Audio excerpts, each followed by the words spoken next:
The call to prayer echoed across the red dust of Kuka village, its rhythm mingling with the laughter of children. Beneath a great baobab tree, 3 girls leaned against its roots, their eyes wide with dreams larger than their small world.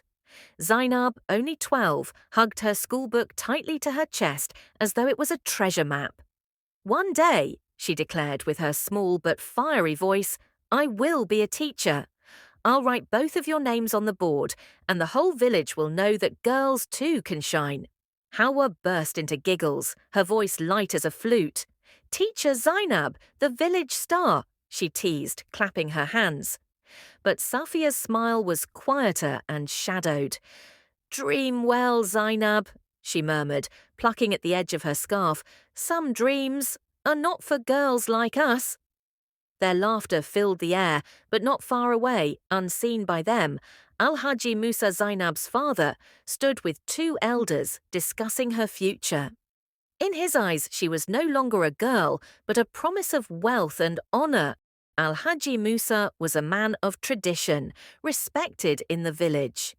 To him, the worth of a daughter was measured not by her books, but by the cows and gold she could bring in marriage. When Malam Ibrahim, a wealthy trader nearly 45 years old, approached with his proposal, Musa's heart swelled with pride. 10 cows, bolts of cloth and bags of grain. No man could call him poor after such a bride price. Aisha, Zainab's mother, overheard the arrangement. Her heart broke quietly. She remembered her own stolen girlhood, the night she had been given away at 15, her dreams ending before they began. Yet tradition had taught her silence. That night she found Zainab bent over her book by lantern light. "Uma, look," Zainab beamed, tracing the letters with her finger. "I can spell my name. One day I will stand before a class." Aisha's eyes stung with tears. She placed a trembling hand on her daughter's head. "Allah ya Kareki, may Allah protect you," she whispered. But in her heart, she knew protection would not come. The 3 friends often spoke of the whispers they heard: marriage, suitors, dowries. Hawa, gentle and compliant, often defended the tradition. "It is what our mothers did, and their mothers before them. Usman, the farmer, has asked for me. He is not rich, but he is kind. I will be cared for. Isn't that enough?" Safia shook her head bitterly. "Kind?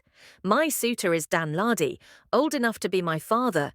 They say he drinks, that his hand is heavy. But my father, he says it is honor." "What of my honor?" Zainab's eyes always shone defiantly. "I will not go. Wallahi, I will not go. I want school. I want more than pots, children, and sorrow." They laughed nervously, but each girl knew the truth. Dreams did not save you when fathers made bargains. The drums came first, loud, insistent.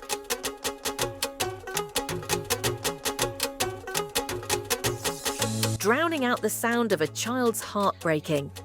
Zainab was dressed in bright wrappers, henna covering her hands, beads weighing down her small neck. She stood before Malam Ibrahim, who smiled like a man who had purchased a prize. At the edge of the room, she caught her mother's eye. "Amma, please, I want to finish school." But Aisha's tears fell silently. "This is our way, my daughter. Allah yabaki hakuri, may Allah give you patience." And so 13-year-old Zainab became a wife. Not long after, Hawa too was given to Usman, the farmer. He was not cruel, but his voice cut her down gently every time she dreamed. Safia was sent to Danladi, whose drunken rages painted her arms with bruises. 3 girls, 3 fates sealed before their voices had found their strength. At 14, Zainab was a mother. Her back ached from carrying her baby. Her nights were filled with cries, not only of her child, but of her soul. Ibrahim reminded her often, "A woman's place is in the home. Knowledge will not cook tuwo. Forget your books." Hawa, now nursing her first child, accepted her life quietly. "Usman works hard. He feeds us.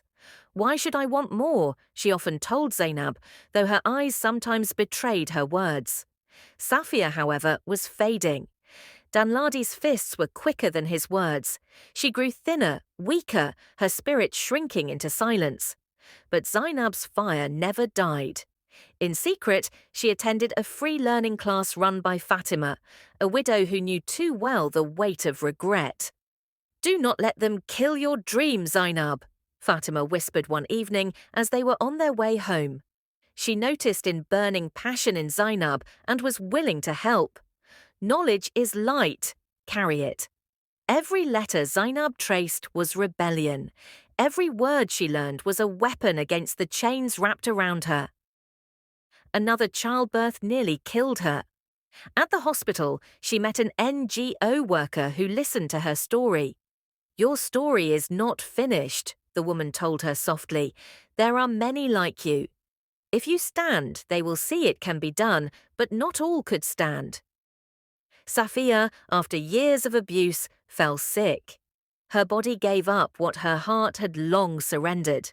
She was buried quietly, her story silenced forever. Hawa remained in her quiet home, nursing her children, convincing herself it was enough. And Zainab decided she would not be a ghost in her own life. One moonless night, with her 2 small children strapped to her back, Zainab slipped out of Ibrahim's house. Her heart pounded louder than the crickets, her feet carrying her toward freedom. The whispers followed. Some called her shameless, others pitied her. But she sought freedom and a better life, and she headed for it. Years had passed. Zainab worked, studied, fought for every step. From stolen childhood, she built a new name: teacher, activist, voice for the voiceless. One day, she stood before a hall full of people.